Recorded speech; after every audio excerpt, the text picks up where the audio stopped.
Какой должна быть национальная идея Ингушетии? Об этом говорили члены Конституционно-аналитического совета при главе региона на прошедшем сегодня совещании. Этот же вопрос затрагивал и руководитель субъекта в своем послании Народному собранию. По его мнению, национальная идея должна быть общей, не зависящей от интересов и убеждений конкретных людей.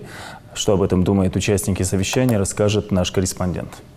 Повышение уровня образования, сохранение культурного наследия, развитие экономики. Ключевые слова за этим круглым столом. По мнению собравшихся, национальная идея Ингушетии должна учитывать не только сохранение устоев, но и быть ориентирована на будущее. Ахмед Мальцагов предлагает, как стержень бытия ингушского народа, новые технологии, их использование в развитии экономики и, главное, образование. Мы должны способствовать тому, чтобы в высших учебных заведениях и школах внедрение этих новых технологий, обучение грамоте с азов, это все мы должны делать, учитывая, что мир изменился, и то, что мы можем очень многое сэкономить и на себестоимости продукции, на выпускаемой продукции. И этот высокоинтеллектуальный продукт, он очень выгоден.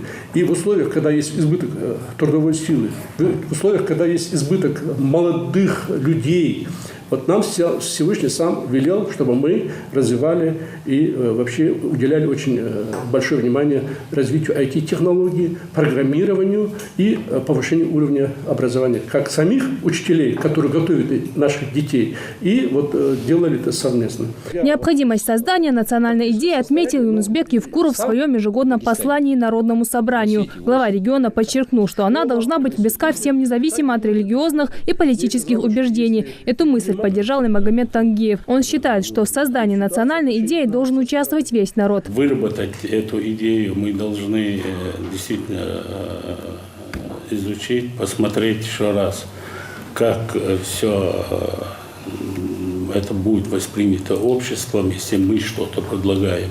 Еще один вариант национальной идеи предложил Веснагири Тангиев. По его мнению, объединять людей должны наши традиции, патриотизм и нравственность в приоритете интересов общего над частным. Кодекс чести ингушского народа допустим, положить в основу и честь, достоинство, благородство. Может быть, и это могло бы послужить основой для дальнейшей, так сказать, чтобы потом дополнить другими идеями.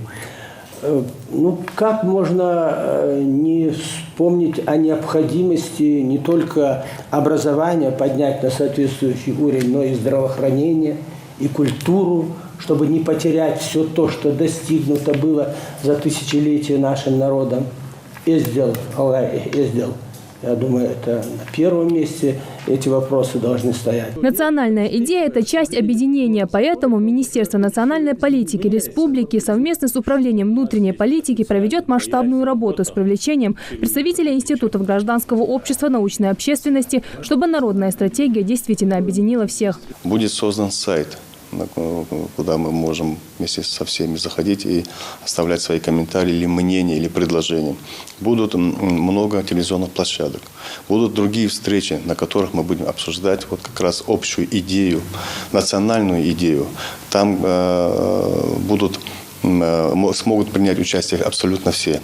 Все желающие, которые видят, чувствуют боль, или те как раз индикаторы, на которых нам нужно опираться для того, чтобы выработать одну определенную общую стратегию развития в целом как нашей республики, как духовно-нравственного составляющего нашей республики и сохранение тех ценностей в рамках тех традиций, обычаев нашего народа. Сохранение родного языка, восстановление истории нашего народа и еще ряд очень важных моментов. Вариант, какой должна быть национальная идея, немало. Участвовать в ее создании может каждый желающий. Жарадат Хулхоева, Аслан Героев, Новости 24.